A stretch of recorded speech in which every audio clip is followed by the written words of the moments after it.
Hello बच्चों, प्रश्न दिया है कि एक वृत्ताकार कुंडली जिसमें 20 फेरे हैं, जिसकी त्रिज्या 10 सेंटीमीटर एवं एक समान चुंबकीय क्षेत्र में रखी है, जिसका परिमाण 0.10 टेस्ला है, जो कुंडली के तल के लंबवत है। यदि कुंडली में 5.0 एम्पियर की विद्युत धारा प्रवाहित हो रही हो तो कुंडली पर लगने वाला कुल बल युग्म आघूर्ण क्या होगा, हमें बताना है।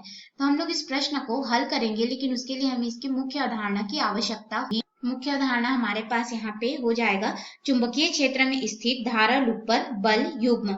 और ये जो बल युग्म है किस प्रकार लगेगा इसको भी हम लोग देखेंगे। ठीक है, तो यहाँ पे क्या हो जाएगा, चुंबकीय क्षेत्र में स्थित धारावाही लूप पर या फिर चुंबकीय क्षेत्र में स्थित धारा लूप पर चुंबकीय बल के प्रभाव में बल युग्म। तो देखिए हमारे पास बल युग्म जो है किस तरह से आएगा।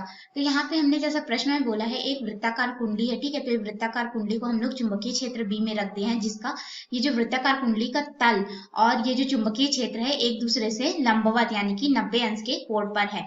तो यहाँ पे ये जो तल है और बी चुंबकीय क्षेत्र में 90 अंश पर है, तो क्या होगा कि जब इसमें विद्युत धारा प्रवाहित होगी धारा लूप पर, तो इस कुंडली में इस तरह से बल लगेगा। एक बल इधर F, ठीक है, F1, और एक बल जो है इस तरफ लगेगा, जिसे हम लोग F2 के रूप में दर्शा देते हैं।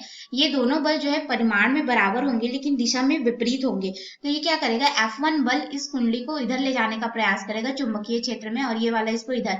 तो इस तरह से उसको ये घुमाएगा। तो दो बल एक साथ कार्य करते हैं, इसीलिए इसे बल युग्म कहते हैं। और जब भी धारा लूप पर चुंबकीय क्षेत्र की स्थिति में जो है धारा लूप पर बल युग्म कार्य करता है, तो उसका हमारे पास यहाँ पे समीकरण हो जाता है, जिसे हम लोग यहाँ पे लिख लेते हैं। चुंबकीय क्षेत्र बी का जो मान है वो हमें प्रश्न में दिया गया है, तो हम लोग क्या कर रहे हैं, बल युग्म के लिए तो हम लोग इसे टाउ के पदों में लिखते हैं। ठीक है, चुंबकीय क्षेत्र के पदों में ना लिख करके टाउ के पदों में लिखेंगे, तो जो बल युग्म मिलेगा इसे हम लोग टाउ से दर्शाते हैं। और ये हमारे पास फिर बराबर हो जाता है एन, जो कि फेरों की संख्या हो जाएगी उस वृत्तीय लूप का, और फिर यहाँ पे गुणित हो जाएगा चुंबकीय क्षेत्र बी गुणित आई, जो उस लूप में प्रवाहित धारा है, और फिर गुणित हो जाएगा ए जो है क्षेत्रफल हो जाएगा उस कुंडली का, जो कि तल के लंबवत चुंबकीय क्षेत्र में रखा हुआ है। ठीक है, और फिर यहाँ पे गुणित हो जाएगा साइन थीटा। अब ये जो साइन थीटा है यानी कि थीटा, यह जो है कोण हो जाता है। इसमें अगर हम लोग देखें तो तल जैसे कि रखा हुआ है, यानी कि हम कह सकते हैं कि बल युग्म का जब निर्माण होगा विक्षेपक बल युग्म का, तो ये जो थीटा कोण बनाते हुए अभिलंबवत चुंबकीय क्षेत्र और धारा लूप का जो तल होगा, ठीक है, यानी कि धारा लूप का क्षेत्रफल ए और चुंबकीय क्षेत्र बी के मध्य के कोण को दर्शाता है साइन थीटा। तो इसे हम लोग समीकरण 1 नाम ले लेते हैं। ये हो गया हमारा मुख्य अवधारणा। अब इसी के अनुसार हम लोग अपने प्रश्न को हल करेंगे। तो देखिए हमें अपने प्रश्न को हल करना है, तो हमें प्रश्न में दिया गया है कि फेरों की जो संख्या है n, वह 20 फेरे हैं, और साथ ही साथ हम लोग को इसकी त्रिज्या भी दे दी गई है। तो त्रिज्या को हमने यहाँ पे चित्र में कैपिटल आर के रूप में दर्शाया। कैपिटल आर हमें दिया गया है कि 10 सेंटीमीटर है, इसको मीटर में परिवर्तित कर लेते हैं। ये हो जाएगा 10 गुणित 10 की घात 2 मीटर के बराबर। और हमारे पास चुंबकीय क्षेत्र बी का भी मान दिया गया है। चुंबकीय क्षेत्र बी बराबर दिया गया है 0.10 टेस्ला हम लोग को दे दिया गया है। ठीक है, और साथ ही साथ विद्युत धारा का भी मान दिया गया है। विद्युत धारा आई बराबर हम लोग को दिया गया है 5 एम्पियर। तो इस तरह से हमारे पास सभी के जो मान है वह दिए गए हैं।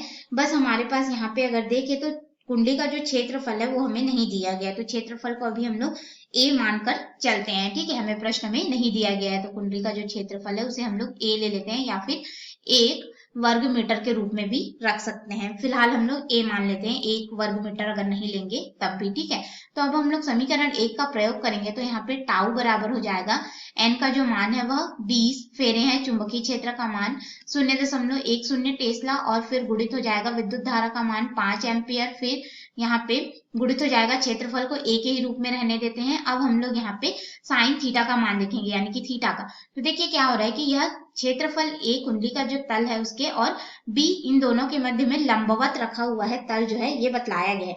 तो जब भी हमारे पास यहाँ पे जो धारावाही लूप होगा वह चुंबकीय क्षेत्र के लंबवत होता है, तो हमारे पास जो थीटा बनता है, ठीक है, बल आघूर्ण की स्थिति में, तो थीटा का मान हमारे पास यहाँ पे हो जाता है थीटा बराबर 0 हम लोग को प्राप्त होता है, 0 अंश के बराबर। तो इसके अनुसार अब हम लोग यहाँ पे मान रख देंगे, तो ये जाएगा साइन 0 अंश। ठीक है, और साइन 0 अंश का मान होता है 0।